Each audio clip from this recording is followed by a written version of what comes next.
ある心のメモリー、思いやりと勇気。昔々、ナナという名の少女がいました。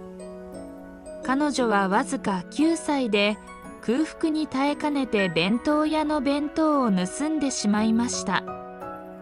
すぐに老齢の店主富江に捕まってしまいますが、彼女の痩せ細った体に驚いた富江は事情を聞くことにしました。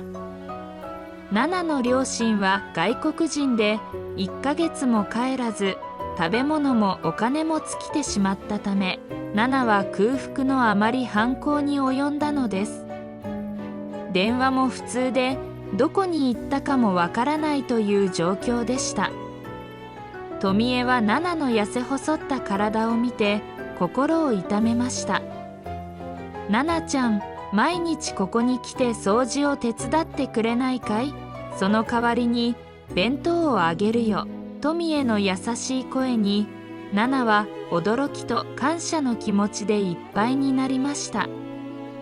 本当にいいんですか？ナナは涙を浮かべながら尋ねました。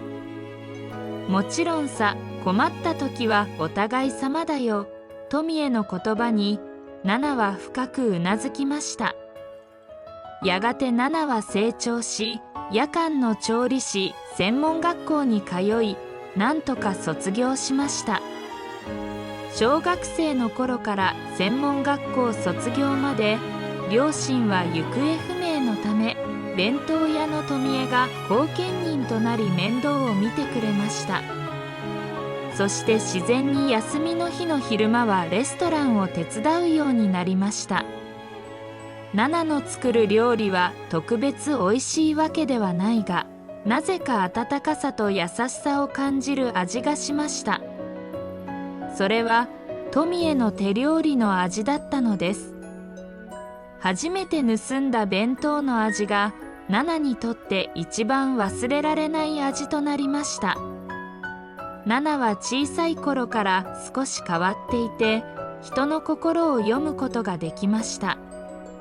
彼女の唯一の友達は野良猫のマックスで、いつも少し弁当を残して彼に与え、二人で手を取り頑張ろうとつぶやき合いました。マックスは優しくにゃーと返しますが、実はこの野良猫マックスは弱き者を守る精霊の化身だったのです。ある日、富江がネット広告を見ていると、世界愛情弁当コンテストの広告が目に留まりました。富江はナナに内緒で推薦し応募しました。運よく書類選考に合格し、そのことを富江はナナに告げました。ナナは驚き、自信はないが親同然の富江の気持ちに寄り添い、出場を決意しました。瞬く間に日本決勝ラウンドに進み、準優勝を果たし、世界大会に出る権利を得ました。そして驚くことにフランスでの世界決勝に出場し、見事優勝したのです。ナナの弁当は両親のような温かみのある味で、マックス&トミエと名付けられました。その後、ナナにはさまざまな誘いが来ましたが、すべて断り、弁当屋を手伝い続けました。老店主の富江が亡くなった時、彼女は天仙の姿に身を変え、天に昇りました。ナナはすごく驚きました。そしてここから大きく2人の運命が転換し、ナナとマックスは心の悪い悪魔との戦いに挑むことになるのです。ナナとマックスは富江の死後も弁当屋を守り続けることを誓いました。しかし彼らの前には新たな問題が待ち受けていました。ある日、ナナは弁当屋の前で不気味な影を見かけました。それは心の悪い悪魔マイデーだったのです。マイデーはナナの心の力を狙い、彼女を誘惑しようとしました。ナナの美しい心は悪魔が心から欲しがるものの一つだったのです。ナナ、お前の力を使えばもっと多くのお金を稼げるんだぞとマイデーは甘い声でささやいた。しかしナナは富への教えを思い出し、毅然とした声で答えた。私の力は人を助けるためにあるの。お金のためじゃないわ。マックスもまたナナを守るために精霊としての力を発揮しました。彼はナナに心の強さを信じてと励まし、2人でマイデーに立ち向かうことを決意しました。マイデーとの心と心の戦いは激しく、ナナは何度も心が折れそうになりました。しかし彼女は富への言葉を思い出し、再び立ち上がりました。人の心を読む力は他人を傷つけるためではなく助けるためにあるのだと。最終的にナナとマックスはマイデーを打ち負かし、弁当屋を守り抜くことに成功しました。ナナは心の力を使い、マックスは精霊としての力を発揮し、2人で協力してマイデーの悪意を打ち砕きました。悪意と悪魔が怖がるのは善良な心と美しい精霊の心だつたのです。ナナの心の強さと優しさはマイデーの悪意を打ち砕いたのです。その後ナナは弁当屋をさらに繁盛させ、多くの人々に愛される存在となりました。彼女の作る弁当は富への教えを受け継ぎ、温かさと優しさに満ちていました。ナナとマックスはこれからも共に手を取り合い、困難に立ち向かっていくのです。ナナとマックスがマイデーを打ち負かしてから数ヶ月が経ち、弁当屋はますます繁盛していました。ナナの作る弁当は地元の人々だけでなく、遠方からも訪れる人々に愛されるようになっていました。ある日、ナナは店の前で一人の少年が弁当をじっと見つめているのを見かけました。彼の服は汚れ、顔には疲れがにじんでいました。ナナは自分の幼い頃を思い出し、そっと近づいて声をかけました。こんにちは、お腹が空いているの、もしよかったら一緒に食べない？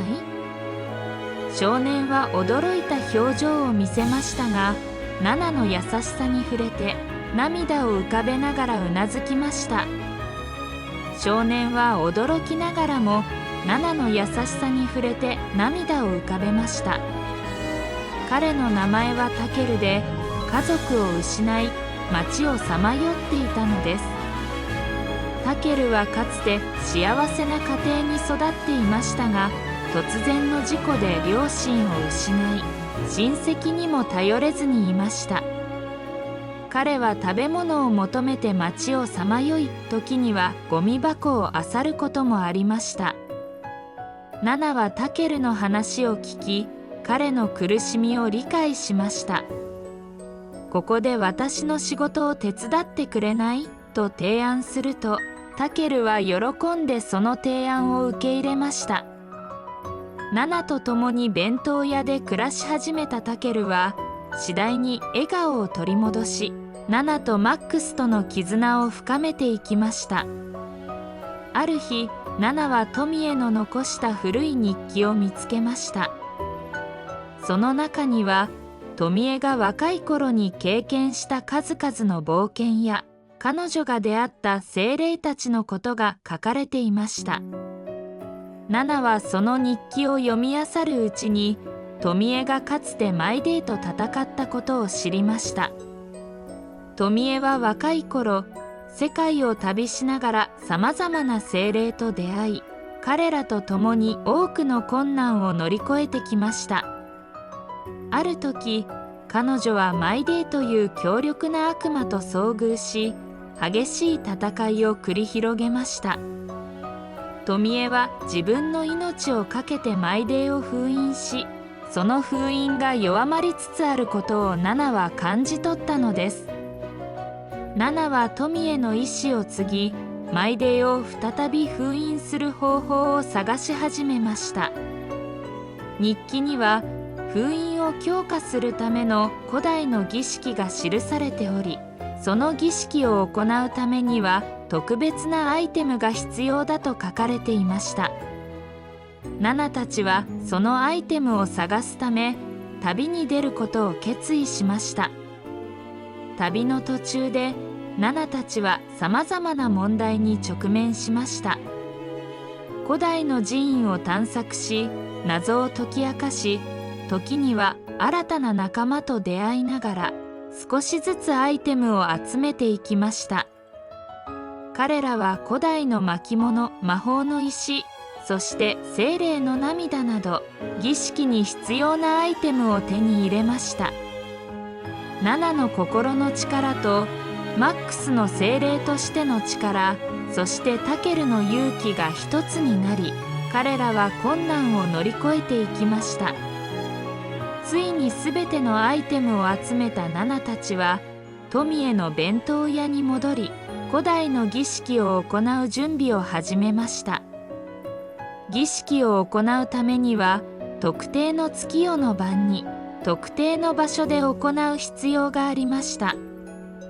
ナナたちはその夜を待ち、弁当屋の裏庭にある古い桜の木の下で儀式を行うことに決めました。しかしマイデーもまた最後の決戦に向けて力を蓄えていました。ナナたちは富江の教えを胸にマイデーとの最終決戦に挑むことを決意しました。その夜、月が高く昇り、ナナたちは儀式を始めました。ナナは富江の日記に書かれていた呪文を唱え、マックスは精霊としての力を最大限に発揮しました。タケルもまた自分の勇気を振り絞り、ナナたちを支えました。マイデーはナナたちに向かって強力な闇のエネルギーを放ちました。ナナはその冷たい風を感じながらも心の力を集中させました。私たちは一緒に強くなるんだ、ナナは叫び、マックスとタケルと共に立ち向かいました。マックスは光のバリアを張り、タケルは勇気を振り絞って前に進みました。マックスは精霊としての力を最大限に発揮し、ナナを守るために光のバリアを張りました。タケルもまた自分の勇気を振り絞り、マイデーの攻撃を防ぐために立ち向かいました。ナナは富江の教えを思い出し、心の力を信じることを決意しました。ナナは富江の教えを思い出し、心の力を信じて最後の呪文を唱えました。これで終わりだ、マイデイ。光が闇を貫き、マイデーは消え去りました。ナナたちは勝利を収め、弁当屋とその周りの人々を守ることができました。儀式が終わり、ナナたちは疲れ果てて座り込みました。マックスは優しく、にゃーと泣き、タケルはナナに感謝の言葉を伝えました。ナナ、君のおかげで僕は強くなれたよ、と。ナナは微笑み、みんなのおかげだよ、と答えました。彼らの絆はさらに深まり、これからも共に困難に立ち向かっていくことを誓いました。その後、ナナたちは弁当屋をさらに繁盛させ、多くの人々に愛される存在となりました。ナナの作る弁当は、富江の教えを受け継ぎ、温かさと優しさに満ちていました。ナナとマックス、そしてタケルは、これからも共に手を取り合い、困難に立ち向かっていくのです。エピローグ。ナナたちがマイデーを打ち負かしてから数年が経ち、弁当屋は地域の人々にとって欠かせない存在となっていました。ナナの作る弁当は地元の人々だけでなく、遠方からも訪れる人々に愛されるようになっていました。ある日、ナナは店の前でまた一人の少女と出会いました。彼女は空腹でナナの弁当をじっと見つめていました。ナナは自分の幼い頃を思い出し、少女に優しく声をかけました。お腹が空いているの？よかったら一緒に食べようと。少女は驚きながらもナナの優しさに触れて涙を浮かべました。彼女の名前はアヤで、家族を失い町をさまよっていたのです。ナナはアヤの話を聞き、彼女の苦しみを理解しました。ここで手伝ってくれない？そしてここから学校に行けばいいよ。と提案すると、アヤは喜んでその提案を受け入れました。ナナと共に弁当作りを手伝い出したアヤは、次第に笑顔を取り戻し、ナナとマックス、そしてタケルとの絆を深めていきました。彼らの絆はますます強くなり、弁当屋は地域の人々にとってさらに大切な場所となっていきました。ナナたちはこれからも共に手を取り合い、困難に立ち向かいながら思いやりと勇気を持って生きていくことを誓いました。